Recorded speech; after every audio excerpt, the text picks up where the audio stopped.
October, finally. It is October, but And you couldn't tell it from the weather. Things are looking pretty good, though. Unemployment just came out last week, 2.8%. 2.8, that's a great number, but those numbers sometimes, unless you look at what's behind them, and the fact that 5,000 jobs have been added fairly quickly to the local economy, I think that's a very good sign. It contributes to that 2.8, but that's where the rubber hits the road. And as you can tell from all the help wanted signs, especially help wanted signs from long-term traditional well-paying jobs in Anderson at Michelin, they're looking for people. First Quality has signs everywhere, and a lot of the other industries. So it's really, if you're looking for a job and you have some skills, now's the time to latch on and grow with one of these new companies. I think we mentioned this last time. Wages are up too. Yeah, one of the things we're happiest about in the last 10 years is going from around $13 per hour to almost $20 an hour. And I'm sure that that's going to go up when that study's done next year. And by the way, that's not a study that we do. That's not some home cooking numbers. That's numbers that we get from the state and the federal government. So we're real happy about that. How close are we to not having enough people to fill all our jobs? Well, if you listen to some employers, we're already there. But one of the things that people have to realize is that, a lot of those people who are getting these jobs are leaving the lower paying jobs open. And so, there's a way to step up this ladder. You also have some people moving into this area to take advantage of these jobs. As we've talked earlier, half the people who live in Anderson County now are not from Anderson County. But I think it's great that in the past we were sending our best and brightest out. And now we're able to have some opportunities here where they can decide to stay here if they want to, or they can go out and have an adventure for 4 or 5 years and then decide, really, I want to come back home. But there's a place for them to come back home. And maybe in the past there weren't that many opportunities. Talked about a couple of big ones, but I don't think we've talked about TTI lately. They're very quietly continuing to expand. Well, they're continuing. The Crystal Palace is up. 900 people moved from 28 Bypass out to 81. And they're continuing to build, and they're continuing to grow. And their tool store is probably about 70% complete. Everybody remembers the old days when they would have the big Ryobi tool sale once a year. Well, now there's going to be a store that's going to be available 7 days a week in Anderson, and people will be able to go there and take advantage of those bargains. So they're doing that. TTI owns those 2 front parcels where the old service station used to be.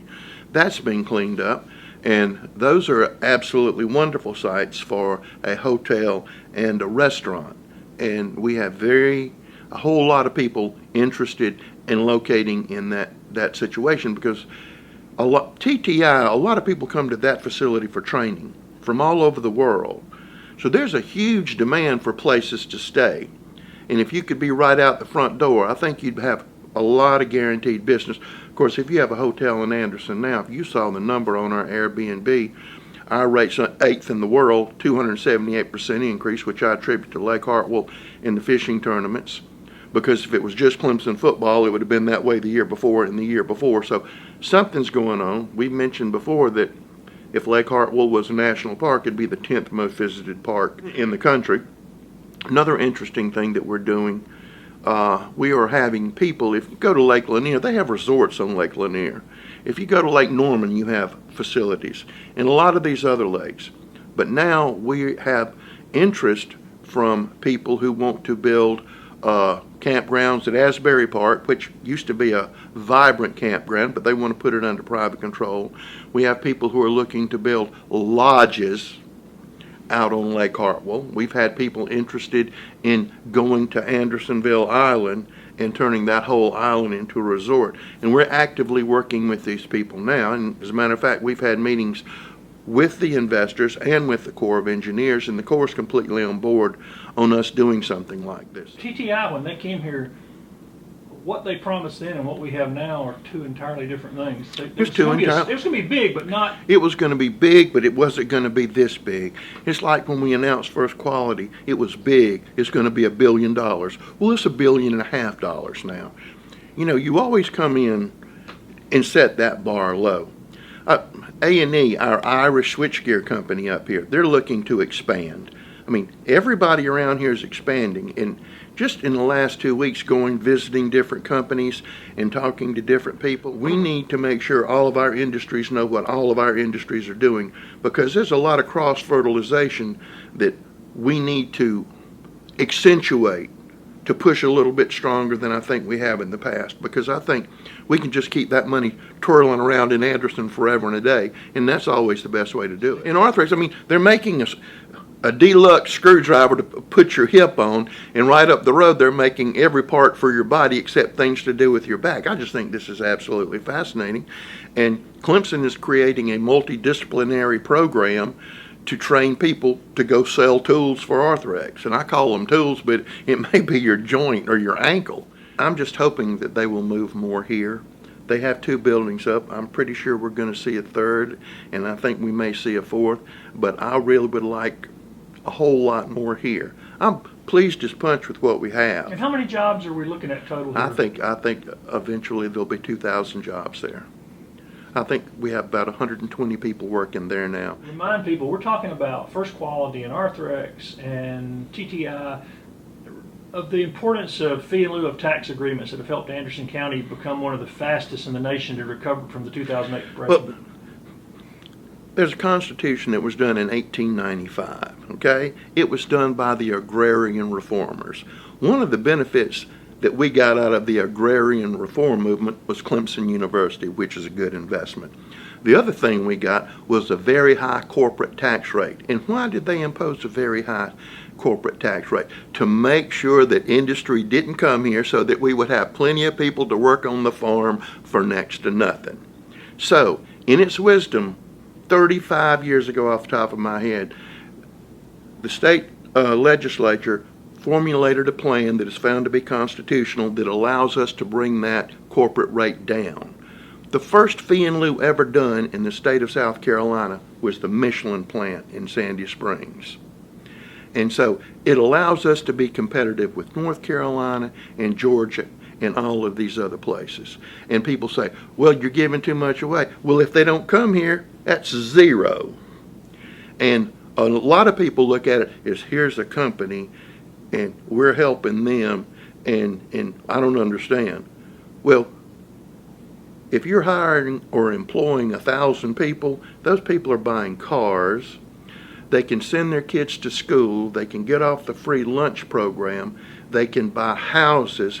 They can have a great quality of life, and they can afford to pay taxes. And so it's not this, it's this and this and this.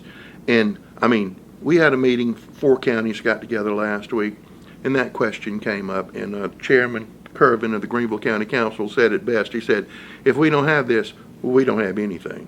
It works, it will continue to work, and it's just a plan that allows South Carolina to participate in the economic growth in the United States on a level playing field.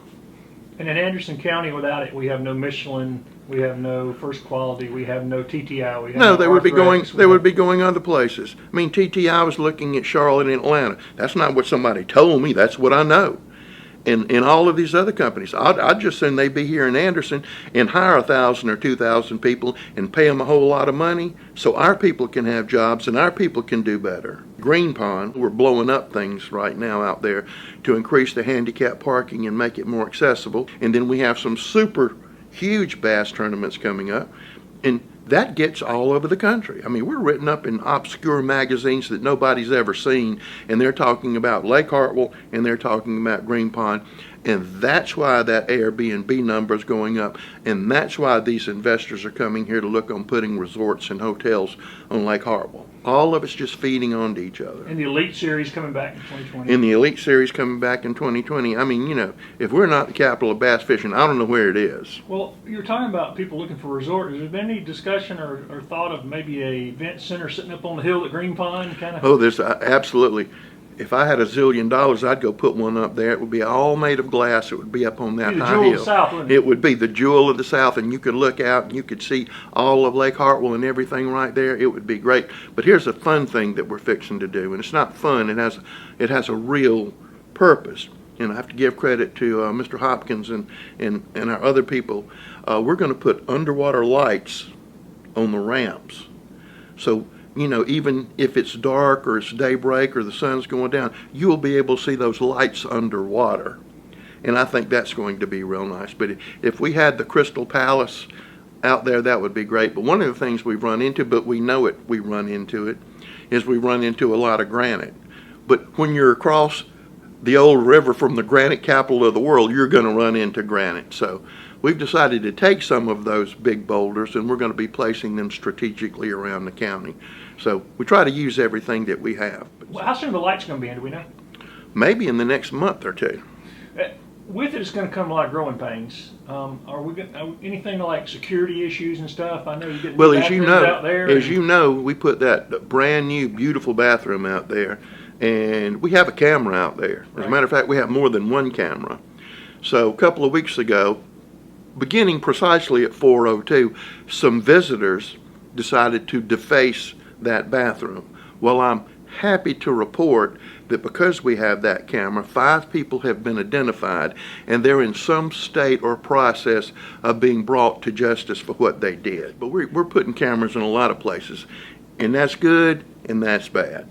Because, you know, I don't want the government spying on me, but I also don't want people going out there and defacing property that the citizens paid for. Or stealing your boat trailer. Or stealing your boat trailer or doing something like that. But anyway, we're dealing with that. Civic Center, well, we have things going on out there, working on the ball field, working on concession areas and things like that, because it continues to get more and more and more use out of the Civic Center, and it's not going to stop. It's only going to increase. It's our central park, and that's where you go when you want to go have a birthday party, or you want to go to the playground, or you just want to walk on the trails, or you just want to go sit under the shade and be left alone, or you want to go play frisbee golf, or you want to play pickleball, or you want to play tennis. We're having people telling us we need a place for lacrosse and bocce. We got a little bocce court, but it's not right yet. It's not right yet. So just a whole lot of things going on out there. And Celebrate Anderson, despite the weather. 10,000 people there. And we appreciate Michelin for being a big sponsor of that, and Arthrex, and a whole lot of our companies, Duke Energy, helping to make that a free event. And so we're excited about that. We're also excited about the Anderson or Carolina Grinder House movie that's coming out that was filmed in Anderson, featuring all Anderson actors. And we're going to have a premiere. And I say we are. Right. We're working with them. They're driving the train. Right. To have a premiere out at the amphitheater, which will be free and be a family event. So I'm looking Horror for movie made by local folks. Yeah, and I'm looking for, because I think there are a whole lot of local folks in it and a whole lot of local scenes. So we'll be able to sit there and go, well, I know that, I know that, I know that, I know that person. So that I'm looking forward to that. And probably one of the second most attended things is coming up, the Anderson Bluegrass Festival. Yeah, that's coming up. That'll be a 3-day event, and we have Rhonda Vincent and the Rage and a whole lot of Pretty much anybody you've ever heard. Pretty much anybody you've ever heard in bluegrass, except the Steep Canyon Rangers and a couple of people like that. But it's going to be good, and like I said, it'll be 3 days, starting at 12 o'clock every day and going until 10 o'clock at night. So that's coming up at the Civic Center, and that's always a great event. It brings a lot of people in. And we finally got the track out there situated after Yes. over the years having problems in there. We got it where it won't have any problems with it. Well, hopefully it won't have any problems. Yeah, you can't guarantee anything. You know, can't guarantee anything. Nature always wins. Yes, it always wins in the end. All right, let's talk about the airport a little bit. Okay. I talked to Hugh yesterday about a lot of the good things going on out there. Seems to be more and more traffic that it reflects what you're talking about on corporate stuff, and the new terminals have been slowed a little bit. He said it was slowed by a lack of construction workers. Well, there's a lack of construction workers. There's a lack of paving contractors. There's a lack of everything because there's not enough people to go around. In 2008, a lot of people got out of the construction business, and a lot of contractors and a lot of paving companies went under. And a lot of those people went and found something else to do. I mean, if you look around, paving contractors are having a statewide effort to train people to work in the paving industry. There are people talking right now, we need to train a new generation of carpenters because there are not enough of those skilled trades to go around. Now, it's probably 70% complete, but it's going to be wonderful when it's completed. And we're about to update our master plan at the airport, so that's good, and take care of some other problems. But, and finally, get the first real fire truck we've ever had out at the airport, rather than something we put together with baling wire and duct tape. And it's only going to cost us around $18,000, but the truck cost around $350,000, but we're going to get a grant. But I'm going to tell you one thing that I learned when Clemson played Texas A&M. I went out to the airport that Saturday morning, and the airport was covered. And if you had a Learjet, you were a poor person, because there were Gulfstreams, everything out there covered up. And I said to myself, those people at Texas A&M have more money than we do. And it was a beautiful sight to see all of those corporate jets. Clemson was slammed too. We got some of their spillover. And always does my heart good is when I see the Mary Kay jet come in.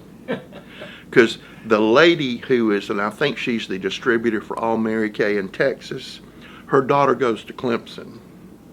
And so she flies to Texas to see her daughter. Of course, we got a company from a man from California. It's a huge company now up in the Jimmy Wilson Industrial Park. He never knew about Anderson, but his daughter was in California, and she decided to go to Clemson. And so coming back and forth, he said, I think I'll move my company from California to Anderson. And he did. And he's double the size of his company. He does safety products and things like that. So those are just little stories. Well, I just think the airport, people think because they can't book a flight out of there, it's not a real airport. But it's, for our community, it's pretty important to have this piece of the puzzle. People need to realize that Anderson is a market center, okay?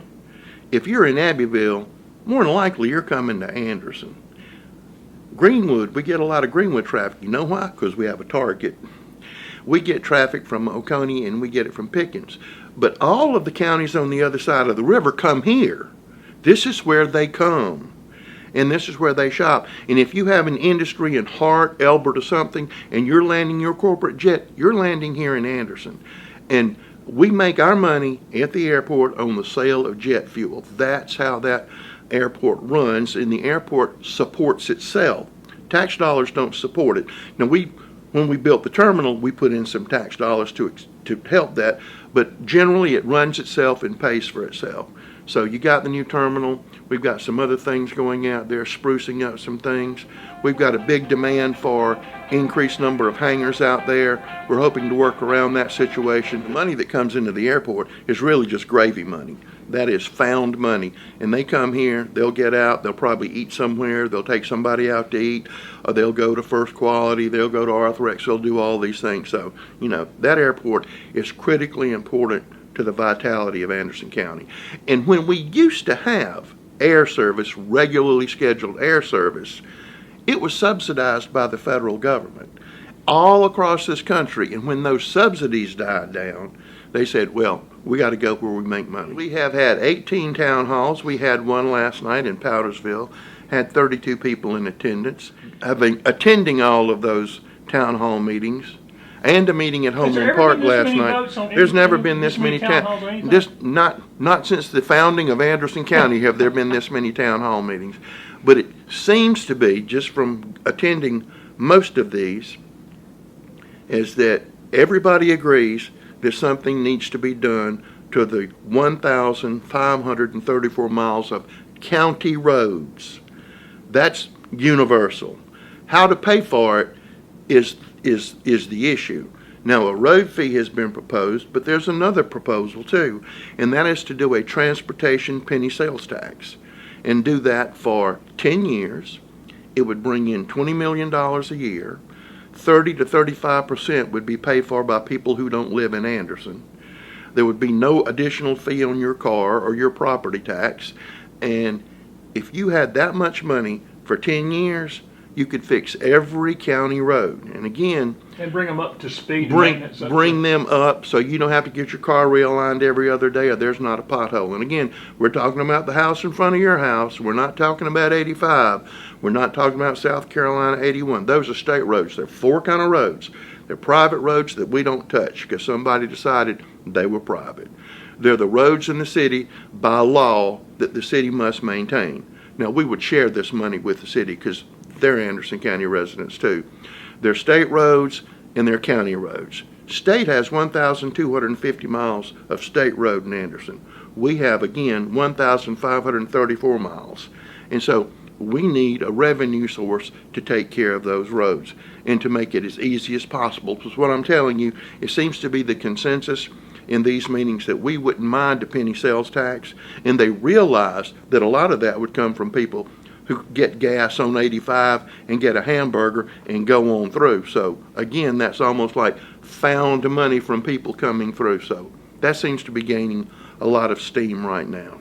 Do we have a timetable on voting on something? I imagine we have 2 or 3 more town hall meetings scheduled, because I mean, if they're the only place we haven't been to, and it's not in Anderson County, but I don't think we've had one near Possum Kingdom yet. Cumberland Park area, council approved at the last meeting negotiating a lease on a building in Watson Village for a sheriff's substation. To put a substation down there, hopefully that will become, we've already done all of the paperwork. We're still working through some details on that. We think that will be good. That gets a lot of traction. It's important for that community. It is very important. We've put a lot of time and effort in it, which we should, and they have some very active citizens groups down there who meet, and we were with one of those groups last night, and they are dynamic and on the ball. Where are we at on the sewer projects? I know we were talking about partnerships with Clemson and Pendleton. Even though we've looked out 20 years, we have to look again. And we know that 81 North is about to blow sky high. And so we're ready, we're getting ready, we've got our plans and everything there, but we know that area is going to go. We also know the Pendleton area is growing and may even reach the point where it's growing like Powdersville. It's going to come this way from Clemson, and it's going to come this way from Anderson. And so we know those things are going to be happening. And we're still trying our best to put land use regulations in effect. So where you put business where business should go, but leave a lot of our great, beautiful green space open so we can still have the best of both worlds. So that's the balance that council's always working on all the time. So well, sewer's one of those things people don't want to talk about or hear about because it's so complicated. You can't understand nobody it. wants to talk about sewer. Nobody wants to talk about how much sewer costs. Nobody wants sewer anywhere near their house. But if you don't have sewer, then we're all going to go back to farming, which wouldn't be bad. But the ones on the interstate, where are they at? I mean, are we still in the plan? We're actually getting the plans done, and we're almost at the point of putting some of this work out for bid, specifically up in the Liberty Highway area, which we are bone dry there. We can't let anything go there, and we have large tracts of land right near the interstate that people want to go to right now. So hopefully, then 11 and 14 are next, or is that yes, to get all those So the done. priorities are shifting because there's demand has already risen in other places so quickly. And it's going to continue to do that. Council voted $28 million to take care of the sewer. And if we put sewer everywhere people needed it to be $100 million. We're not going to do that. But that's where we are on that. Are we ever going to get a Trader Joe's or Lidl's or any of these other grocery stores that seems everybody? Well, we have Aldi, and I know you favor Lidl's, but I haven't seen a Lidl's yet. It's odd that Lidl's are in Greenwood, but not here. In Spartanburg. In Spartanburg. And you know they're both. And they have Aldi's there too. And they were related at one, but Lidl and Aldi, same family. So I don't know how that works out, but we don't have one of those. But I know that we're getting a new Aldi in Powdersville because we've already done the plans or approved the plans for a new Aldi in Powdersville. Of course, Powdersville commercially is just blowing sky high. But I think you're going to see that coming down Clemson Boulevard too. People always say all y'all do is economic industrial development. Nothing could be further from the truth. Who do you think they're going to call? We're looking to go here. What are the demographics here? What are the land use regulations? What are the building codes? What's here? What's not there? So yes, we talk to these people, and we talk to them constantly, and they're talking to us constantly. And it's like if you had a little thing to make cookies, a cookie cutter. When you hit the right level of traffic, income, and density, they'll come. They just go around the country going, that fits, that fits. And with our rise in wages and and those things, that's when you get a Trader Joe's, when you get an Earth Fare, you get things like that. A couple of those entities have been bumping around up in the Powdersville area. Right. But if you've ever been to the Mega Ingles up there, I mean, that Ingles in Powdersville is a palace. It's been, most of a year now since the county took on self-insurance for employees. How's that working out? Our employees, 98% absolutely love it. And this is a radical departure. And our people love it. 2% don't like it. We're working with them to work out some problems. I think that, and we never said we were going to save money, but I think we're going to come out kind of even. And when we were with the state, they were bumping it every year and bumping it every year. And no matter what we did to take care of ourselves, we didn't get any benefit of this. And I think our first year, we have a lot of people who had never been to the doctor. And so a lot of those people now are in better health because they actually have access to health care. If you pick affordable, and if you pick our direct access plan, when you go to the doctor, there's no copay. And other groups are contacting us and saying, we would like to get in on some of this. And Rita Davis, our genius chief financial officer, has been invited to go speak to national conferences. How are y'all doing this? Do we have bumps that we have to get through? Are we learning things? Yes, but right now, it's the best thing for us. And I think it's the best thing for the taxpayers of Anderson County. We talk about when the Christmas tree's going up this year. We talked about a little early maybe this year because it's so popular. Well, we started last year, but we're lighting that Christmas tree before Thanksgiving. And you and I have talked about this, but I'm not going to sit here and watch all these people come home for Thanksgiving, which may not be able to get here for Christmas, and come down and see a pretty Christmas tree that's not lit up. So when families come home to Anderson County, they can come see the county Christmas tree and it will be lit up. This won't take away from the official Christmas tree lighting that we do, but it's not right not to have that tree lit up, and I can already tell you that I've checked on it and it's growing. I was going to say the electronic fertilizer continues. The electronic fertilizer, applied. it's growing. So we expect it to be a little taller this year. And there's been weddings there, and There have been weddings, groups family pictures. If you go around, you'll see people. That's where their postcard for Christmas is, in front of that Christmas tree. And I told you one Sunday night, I got a call. The Christmas tree's out, and we're fixing to get married. And it was like 6:30 on Sunday. So I called Brian Richardson, our chief facilities officer. So Brian, I came down here. He was able to save the day. So we got it turned on so they could get married. But we like that. Well, it's not Rockefeller Center in the Christmas tree there, but that's what we're going for. Well, and the new courthouse is not Rockefeller Plaza, so yeah, we're No. Well, but the other good tidings of great joy is, if I did my math right, we're past the break-even point of the tree paid for itself already. Yes. We're having to pay every year. Yeah. And good news for taxpayers not to buy a new tree every year. And we're not killing a tree every year. Right. We're going to have our quarterly review where we are on the budget coming up probably in the middle of October, so we'll be doing that to look where we are and what we're doing.